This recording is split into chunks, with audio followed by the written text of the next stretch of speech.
Thưa quý vị cùng các bạn, Thanh Long Vlog xin tiếp tập 22 Tận Thế và Hội Long Hoa. Đốt nén tâm hương tựa mái lầu, đói nhìn khói lửa khắp năm châu.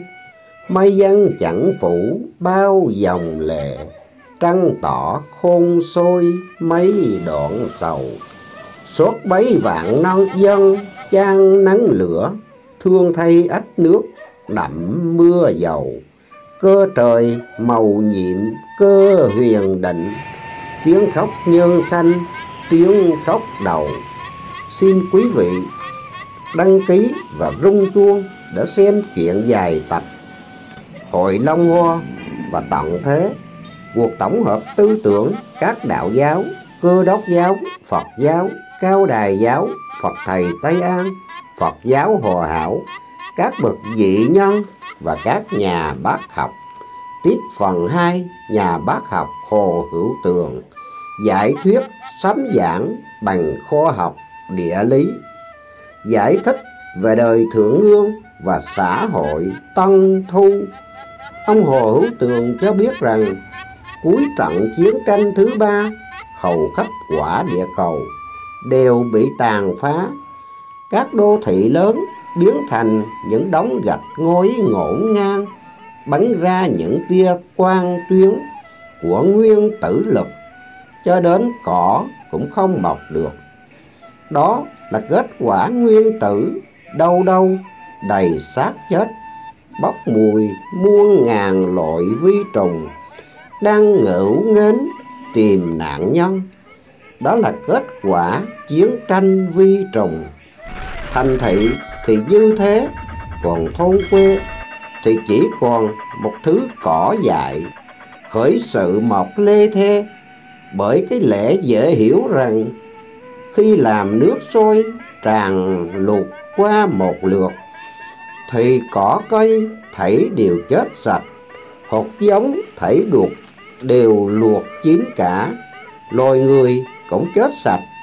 Có ai sống sót khỏi nạn nước sôi cũng như nạn đói, bởi còn cái gì đâu mà ăn. Riêng có vùng nhiệt đới thì cỏ cây còn thạnh mậu, các giống mẹ cóc hãy còn sót lại. Nhưng ở nơi khác từ mấy năm người chết gần hết, ai thì trồng trọt nên phần đông đã trở nên hoang vu. Chính nhờ cái vị trí của vùng Xích Đạo và nước Việt Nam, cũng như Miến Điện, Simla và miền Nam nước Tàu, thoát cái nạn tàn phá trận lụt khổng lồ ấy, lại là xứ sở sản xuất nhiều lúa ăn, có bà con tản cư đến thêm gấp đôi dân số, nghĩa là đến 200 triệu người cũng có thể nuôi được. Vốn là một nước phi chiến, cho nên nước Việt Nam sau này sẽ bất chiến tự nhiên thành. Đúng như Sấm Trạng Trình đã tiên tri mà ông Hồ Hữu Tường ví sự bất chiến tự nhiên thành ấy như miếng võ thuật, hầu tự xuất động. Nước Việt Nam yếu ớt cũng như con khỉ trong hang, không làm gì chống lại với cọp, báo, lan, gấu. Rằng thế mà biết len lỏi chờ cho các nước mạnh như cọp, beo, lan, gấu kia chọn nhau cho đến sụm hết. Đúng với lời Sấm Mã Đề Dương Cước anh hùng tận, thì xuất đông làm gì chẳng làm chúa. Đó là nhờ sự vị trí phi chiến của nó, và sau này nó trở nên một nước dẫn đầu thế giới. Nếu thế thì Việt Nam chẳng có gì tốt đẹp, vẫn giữ cái cảnh tượng điêu tàn, cỏ khô, đồng cháy, hoang vu như thế sao? Ông Tường cũng tin rằng thế giới sẽ bước qua thời kỳ thượng ngương, nghĩa là vô cùng tốt đẹp, khí hậu ôn hòa như sấm giảng đã nói.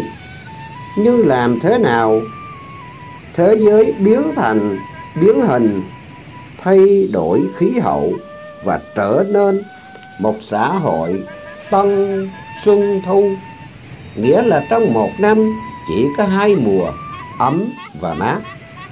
Sự biến đổi ấy ông Tường cũng quy cho kết quả của bom nguyên tử ấy mà ra. Ông Tường giải thích như thế này: bom nguyên tử mà Nga và Mỹ đã đem ra dùng sau này còn mạnh gấp trăm ngàn lần thứ bom nguyên tử đã dội xuống nước Nhật. Sức nổ của nó nếu không làm núi tan đất vỡ thì cũng làm quả địa cầu vì chịu không nổi mà xê dịch vị trí. Nó sẽ từ vị trí hiện hữu mà xê dịch qua một vị trí khác.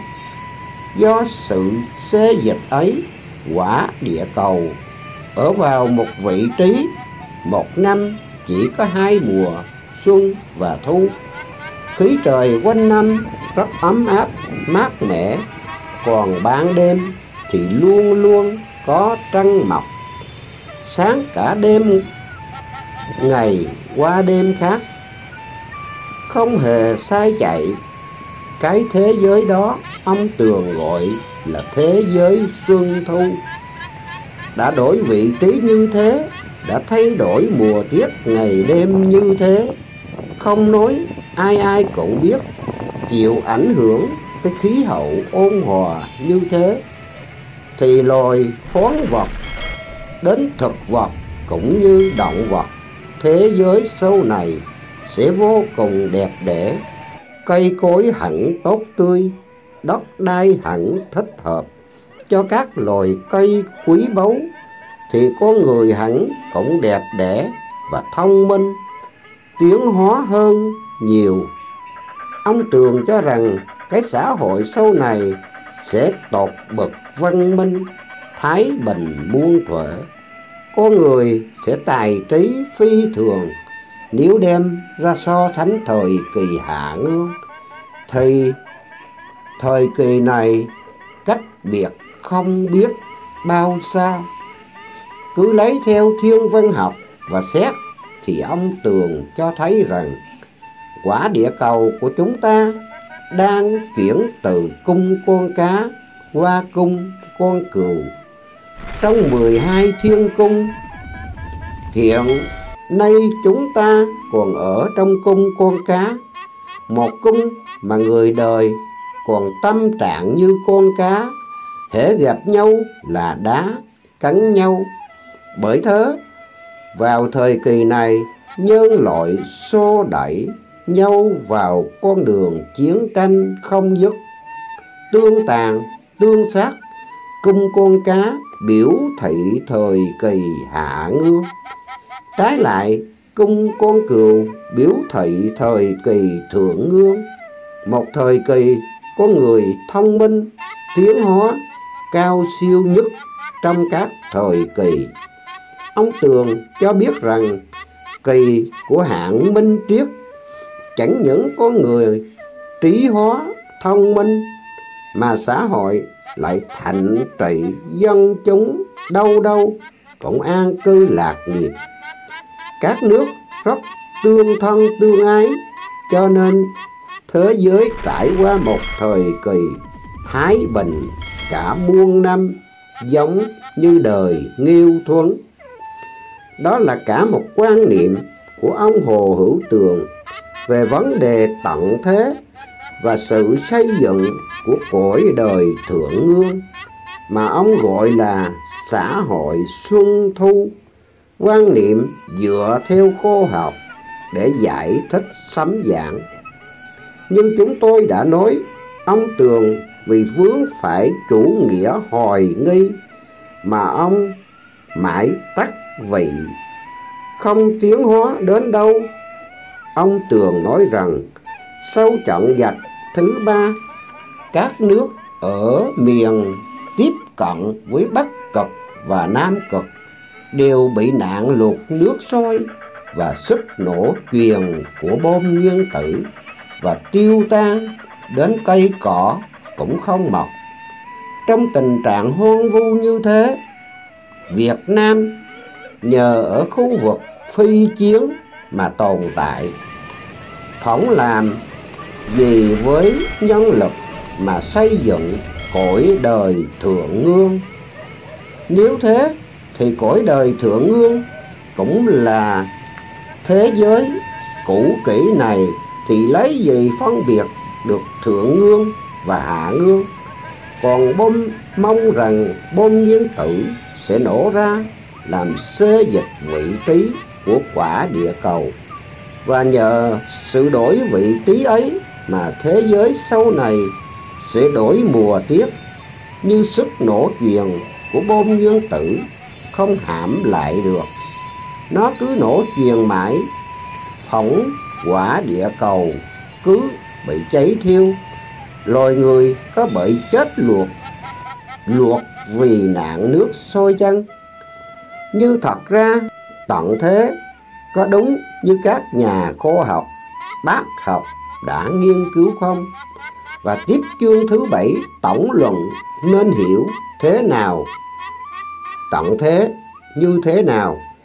Đọc qua loại bài tận thế và hội Long Hoa, tưởng cũng nên định nghĩa rõ tận thế là như thế nào.